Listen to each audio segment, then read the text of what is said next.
Bonjour à tous. Aujourd'hui, on s'intéresse à l'immunité innée et notamment à la réaction inflammatoire.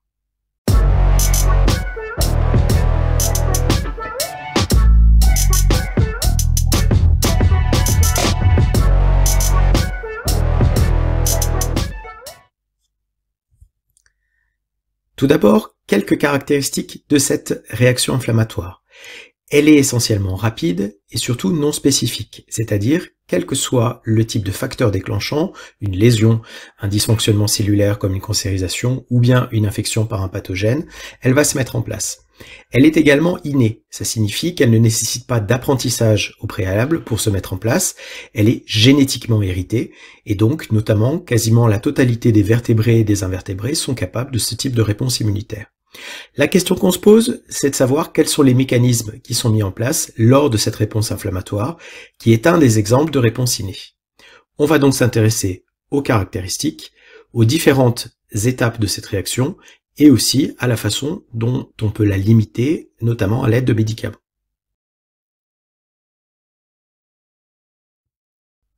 Quel que soit le facteur qui va la déclencher, par exemple la coupure de la peau ou une lésion des muqueuses, l'organisme va être capable de détecter des éléments étrangers qui ont réussi à passer à travers les barrières naturelles de l'organisme, comme la peau.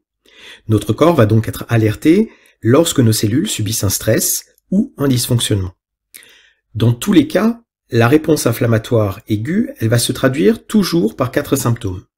La douleur, la chaleur, la rougeur et le gonflement. Si on regarde ce qui se passe au niveau des tissus dans une zone par exemple infectée, on va observer un afflux de cellules de l'immunité qu'on appelle des leucocytes qui sont fabriqués au niveau de la moelle osseuse. Certaines de ces cellules, elles sont qualifiées de sentinelles tout simplement parce qu'elles résident déjà au niveau des tissus. Ce sont notamment les cellules dendritiques, les macrophages et les mastocystes. D'autres cellules sont appelées plutôt circulantes, elles sont présentes dans les vaisseaux sanguins, et ce sont notamment les monocytes et les neutrophiles.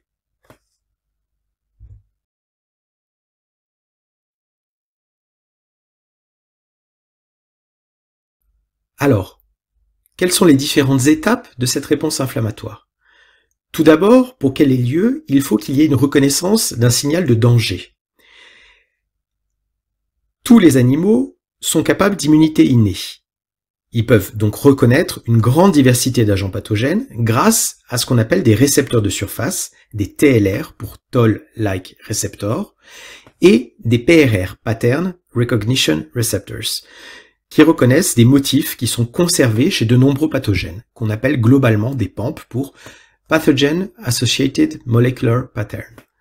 Et ces motifs, eh bien, ils peuvent être situés à l'extérieur des pathogènes, ce sont par exemple en fait des protéines qui sont associées à des sucres, ou bien ça peut être effectivement des molécules qui sont un petit peu plus complexes, comme les LPS qui font partie de la membrane des bactéries, et ça peut être aussi des molécules qui sont présentes à l'intérieur de ces pathogènes, comme des molécules d'ADN ou bien des molécules d'ARN. Enfin, on va trouver également un certain nombre de sucres qui sont à l'extérieur des levures. Toutes ces molécules vont être capables d'être reconnues par les récepteurs qui sont à la surface ici des cellules sentinelles, comme par exemple ici la cellule dendritique, et qui vont permettre l'activation de la réponse immunitaire.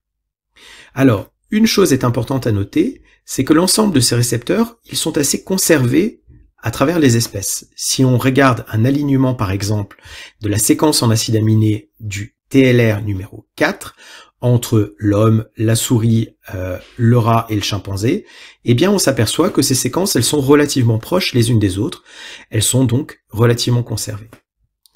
La liaison de ces motifs de danger aux récepteurs qui sont présents à la surface des cellules sentinelles va donc libérer un certain nombre de molécules qu'on appelle des médiateurs chimiques de l'inflammation.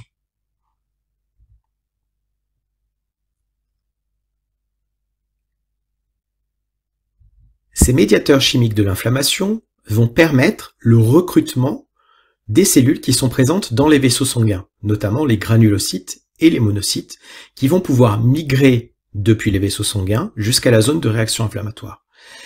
Cette migration est possible car certains de ces médiateurs ici vont être capables de permettre la vasodilatation de ces vaisseaux sanguins, c'est-à-dire l'élargissement de ces vaisseaux, et également la perméabilité entre les cellules qui la constituent. Ceci va permettre le passage de neutrophiles, par exemple, par un phénomène qu'on appelle la diapédèse à travers les cellules de ce vaisseau sanguin pour pouvoir rejoindre la zone lésée.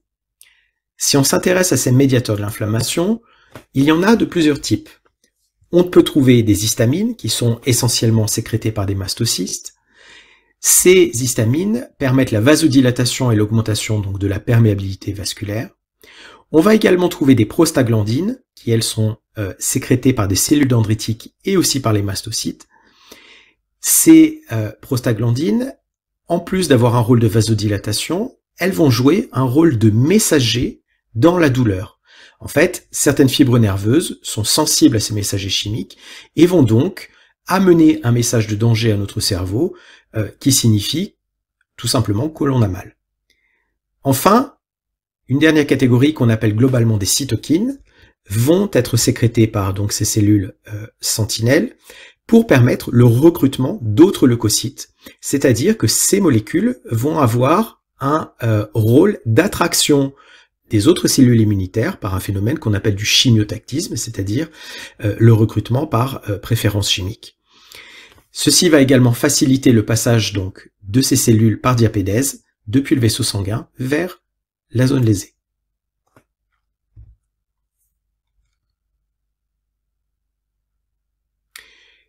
Une fois ces cellules recrutées au niveau du site d'infection, on va avoir besoin d'éliminer le danger. Ce danger va être éliminé par phagocytose. Cette phagocytose s'effectue en différentes étapes. La première étape, c'est l'adhésion, au cours de laquelle la membrane de la cellule phagocytaire va adhérer au pathogène. Elle va ensuite l'ingérer grâce à des prolongements cytoplasmiques qu'on appelle des pseudopodes, et va l'enfermer à l'intérieur d'un phagosome. Ce phagosome va se lier avec des vésicules qu'on appelle des lysosomes, qui vont permettre de déverser des enzymes de digestion, qui vont tout simplement digérer la totalité du pathogène. Les déchets vont ensuite être éliminés, et le macrophage va pouvoir continuer son action de phagocytose sur d'autres bactéries. On peut visualiser ce phénomène de phagocytose en microscopie optique, et l'exemple qui vous est montré ici, c'est la phagocytose par un macrophage humain d'une cellule de Candida albicans qui est une cellule de levure. Donc voici ce qu'on observe. On observe tout simplement que cette cellule va donc bien tout simplement adhérer puis ingérer la cellule de la levure et va donc ensuite la digérer pour réémettre les déchets ensuite.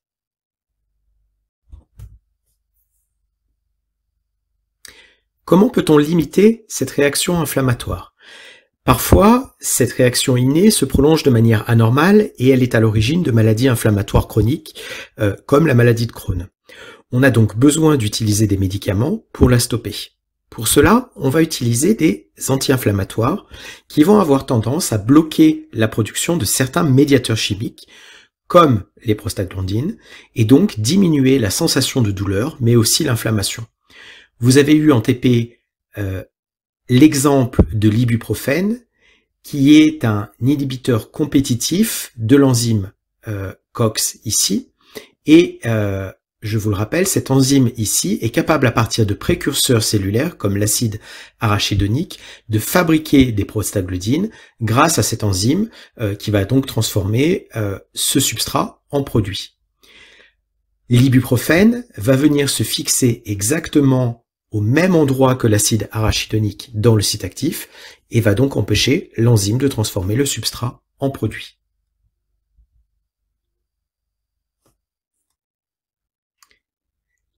Si on s'intéresse à un bilan un peu global de ce mécanisme d'immunité innée, on peut s'apercevoir qu'il est assez global et qu'il englobe plusieurs étapes.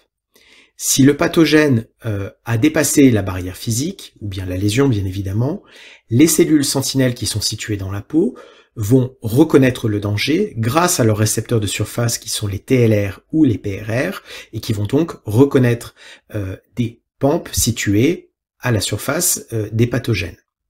Cette liaison du récepteur à son motif répété va avoir pour conséquence la libération par ces cellules sentinelles de médiateurs chimiques tels que le TNF, l'histamine ou les prostaglandines, qui vont avoir elles-mêmes pour conséquence le recrutement de cellules de type leucocyte qui sont présents dans les vaisseaux sanguins et qui vont donc passer cette barrière ici pour venir directement sur le site de la liaison. Parfois, ces cellules sont capables de phagocytose, c'est-à-dire qu'elles sont capables d'éliminer le danger en le digérant. Si ce danger est toujours présent, c'est-à-dire que si la phagocytose n'est pas suffisante pour éliminer le pathogène, on va avoir un lien cette fois-ci avec une immunité adaptative, et ce lien-là se réalise de la façon suivante. Une fois la phagocytose passée et la digestion de l'agent infectieux réalisée, ces cellules sentinelles phagocytaires sont capables d'exprimer à leur surface un fragment de l'antigène infectieux lié à une molécule qu'on appelle le CMH pour complexe majeur d'histocompatibilité. On le reverra dans le chapitre suivant. Et ces deux molécules qui sont exprimées donc à la surface vont avoir pour conséquence la migration vers les ganglions lymphatiques de ces cellules sentinelles, qui vont ensuite avoir tendance à jouer le rôle de ce qu'on appelle de la présentation d'antigènes pour d'autres cellules immunitaires qui sont les lymphocytes, et qui sont donc les cellules principales de la réponse adaptative que nous verrons au chapitre suivant. Merci à tous et bon travail.